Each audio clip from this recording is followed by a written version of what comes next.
Eu sentia uma vocação, né? Eu sempre gostei de escrever, eu sempre gostei de ler, sempre gostei de conversar com pessoas, lidar com pessoas, apurar situações. Então eu sabia, desde a época do ensino médio ali, que eu tinha sei lá, poderia ter uma vocação para comunicação. Não sabia se exatamente jornalismo ou publicidade, mas com o tempo eu fui meio que afinando, fui procurando mais informações e achei que tinha mais. Enfim, havia uma possibilidade maior de me dar bem em jornalismo do que em publicidade. Mackenzie era uma opção porque, em primeiro lugar, porque a faculdade tem um nome, né, a universidade tem um nome forte, sempre foi uma marca bastante importante na educação no país ao longo da história. E eu tinha também como opção Casper Libero, pelos mesmos motivos, né? E cheguei a passar nas duas, na época que eu prestei, mas eu optei pelo Mackenzie, na época, pela possibilidade de bolsa, né? O que me fez, o que me levou a um critério de desempate entre as duas universidades foi a possibilidade de ter uma bolsa de estudos, porque na época eu tinha uma dificuldade financeira para pagar uma universidade, né? E a ECA era extremamente concorrida, eram 20 vagas, se não me engano, era uma relação candidato-vaga muito grande. Essa virada tecnológica que a gente tem hoje, né, com o uso de celular, aplicativo e tal, isso é mais recente. Por exemplo, na época que eu estudei não tinha nem rede social. A primeira rede que nasceu foi o Orkut, que a gente, né, conhece, nesse formato que tem hoje, é o Orkut, que nasceu em setembro ou outubro de 2004, por aí, e eu me formei em junho. Então, quando eu me formei, não tinha nem rede social. Mas já havia um movimento para essa virada. Então, por exemplo, eu tive disciplinas que, uma delas eu me lembro chamava Sistemas Virtuais ou alguma coisa, Sistemas Virtuais 1 e 2, alguma coisa assim. Mas era muito básico, era para você criar um blog, era para você produzir conteúdo para esse blog, postar fotos na internet, era uma coisa muito, muito básica, mas já era uma virada. Pendrive não existia, a gente entregava os trabalhos em CD, né? Mas já havia assim, uma preocupação dos professores em pedir para usar e-mail, para criar uma conta de alguma coisa, assim, era um início, né, de uma virada. Eu não sei se foi exatamente a virada eu já estava formado, mas era o início de uma virada.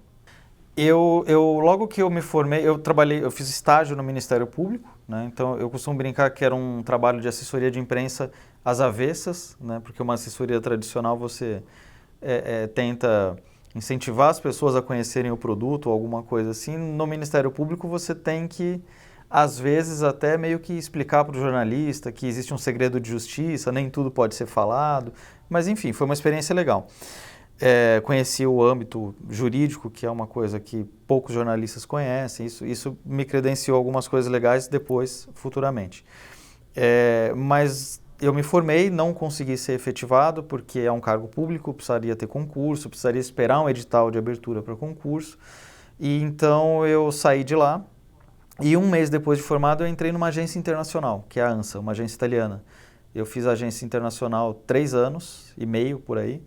Dali eu parti para o mestrado, eu consegui uma bolsa para estudar em Portugal, fiz o mestrado, voltei, trabalhei um tempo no Terra, já como mestre, comecei a dar aula, saí do Terra porque não conseguia conciliar a parte profissional com a acadêmica, fiz o doutorado e estou dando aula até hoje, há 10 anos.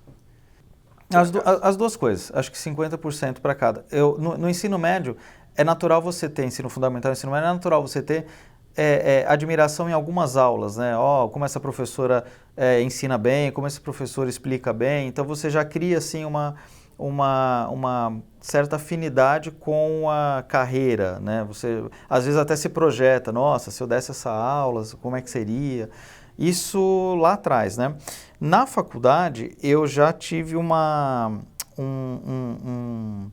outro tipo de relação, né? Porque aí você já está mais focado na parte profissional, ou seja, escolhi aquela carreira, estou me formando naquilo, então você tem uma admiração maior por quem te ensina aquilo, né? E em alguns momentos, sim, eu me projetava como professor, já, né, ainda como aluno.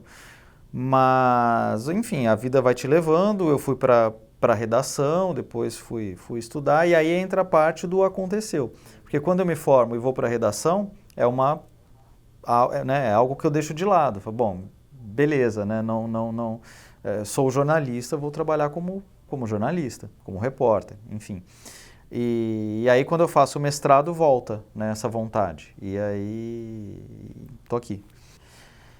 Eu não sei se... Boa pergunta. Eu não sei se existe uma mudança conceitual. Eu acho que a importância e as buscas por melhores métodos do professor em relação ao aluno para transmitir conteúdo, para ensinar alguma coisa, permanece, assim, a questão essencial da preocupação pedagógica. Eu acho que o que muda é o formato das aulas. Até hoje você tem um dinamismo maior, você tem ferramentas diferentes. Uma aula que era dada com retroprojetor, com transparência, hoje você tem que se preocupar em fazer aula colaborativa, em usar sistemas virtuais de ensino-aprendizagem. Você usa o Moodle, na época não tinha.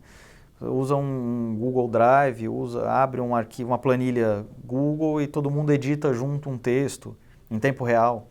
Então, assim, eu acho que o que muda é o formato das aulas, mas a preocupação do ensino em si, de como transmitir melhor esse conteúdo é a mesma. Porque o diploma é só uma ferramenta, né?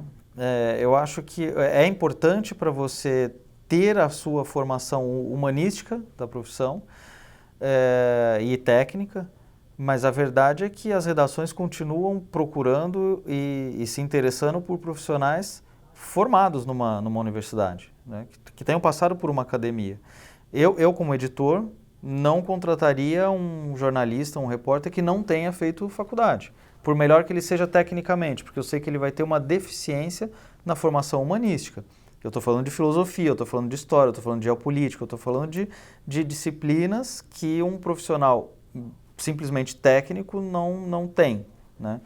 Então, eu acho que assim, a importância do diploma, né, como papel é discutível, mas você passar pelos 4 anos de uma universidade e ter uma formação completa para exercer o jornalismo é fundamental. E o mercado enxerga isso. Eu tive uma boa formação, né? Eu tive uma boa formação. Eu acho que eu não estava errado quando eu pensei em escolher o Mackenzie pela estrutura universitária que o Mackenzie já oferecia. O Mackenzie sempre foi conhecido pelas engenharias, pela administração, pelo direito, e jornalismo era um curso novo. Eu fui a segunda turma, eu fui o primeiro ano desse curso. Então, era uma aposta, mas era uma aposta meio que, enfim, todo mundo sabia que ia dar certo, por toda essa estrutura que tinha por trás. Então as disciplinas eram boas, os professores eram ótimos, eu tive uma boa formação e isso dava para enxergar assim que eu coloquei o pé no primeiro estágio, né, e depois de formado, de fato, no mercado de trabalho. Então essa formação me ajudou a me dar uma base para que depois eu pudesse seguir a carreira acadêmica, né, que não vou nem chamar de carreira, mas o mundo acadêmico. Eu lembro de ter feito PIBIC, eu lembro de ter feito uma série de incentivos que a universidade oferecia para iniciação científica, para produção de artigo, e isso me ajudou sem dúvida, né? Então, uma universidade com a estrutura do Mackenzie oferece esse tipo de possibilidades e te dá uma opção a mais quando formado. Eu acho que a profissão tá mudando, como sempre, né? Quando a gente fala a profissão está mudando, é muito clichê. Eu me formei há 15 anos e deve ter mudado umas 3 vezes, pelo menos, nesses 15 anos e mais umas 10 anterior a esses 15 anos. Muda sempre. Muda uma tecnologia, muda uma política, muda uma cultura, muda a profissão. Não querendo ser futurólogo, mas tentando fazer algumas apostas. Eu acho que o jornalismo parte para 3 caminhos. Um deles é uma aproximação com o marketing, que não dá para saber quanto, né? Se muito mais do que já está, ou mais ou menos, um fenômeno mais ou menos parecido com o que um dia foi a aproximação do jornalismo com a assessoria de imprensa, né, que era muito mais RP e veio para a gente, acabou sendo né, abraçada e hoje é exercida por jornalistas. Eu acho que existe uma tendência de aproximação agora com o marketing.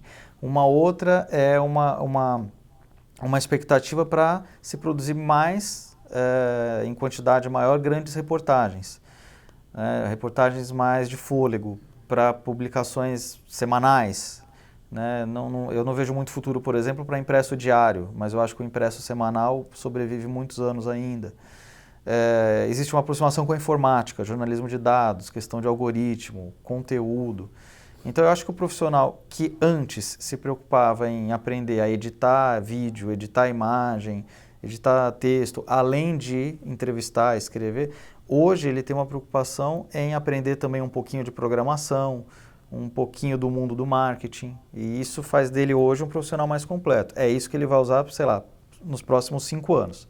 A partir de 5 anos não dá para prever.